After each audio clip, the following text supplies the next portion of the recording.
ایک لڑکی نے بتایا کہ میں ہر صبح کو کہتی ہوں میں اٹھی ہوئی ہوں، میری صرف آنکھیں بند ہیں۔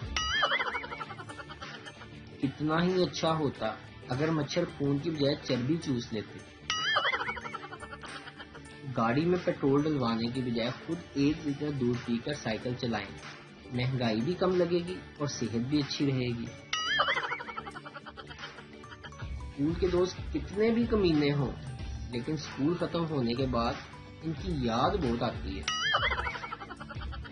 2 چیزوں کو آپس میں پیار ہو گیا، پیار عمر کے ساتھ ساتھ بڑھتا چلا گیا، اور جب دونوں چیزیں بڑے اور جوان ہو گئے تو ان کو پتا چلا کہ دونوں ہی مرغے ہیں۔ نتیجہ اچھی عمر کا پیار، نہ آر نہ پار۔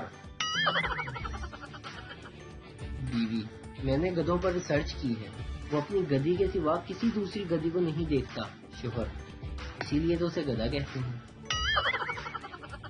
بابا جی کہتے ہیں کہ موبائل آیا تو ریڈیو ختم، موبائل آیا تو MP3 پلیئر ختم، موبائل آیا تو ٹارچ ختم، اور جس دن یہ موبائل تمہارے باپ کے ہاتھ میں آیا اس دن تم بھی ختم۔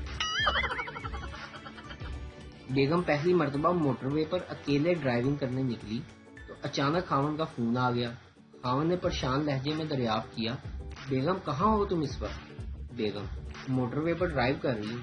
خاوند نے بدستور پریشان ہوتے ہوئے کہا، بیگم ذرا دیکھ بھال کر گاڑی چلانا، ٹی وی چینل پر خبر آ رہی ہے کہ کوئی بیوقوف یک طرفہ موٹر وے پر ٹریفک کی مخالف سمت میں تیزی سے گاڑی چلائے جا رہا ہے۔ بیگم تقریباً چلاتے ہوئے، ارے کوئی ایک بیوقوف، یہ کمبخت تو سینکڑوں کی تعداد میں سامنے سے چلے آ رہے ہیں۔ ویڈیو دیکھنے کا شکریہ۔ لائک کیجیے ہمارا پیج NTV اردو، اور ویڈیو پسند آئے تو ضرور شیئر کیجیے۔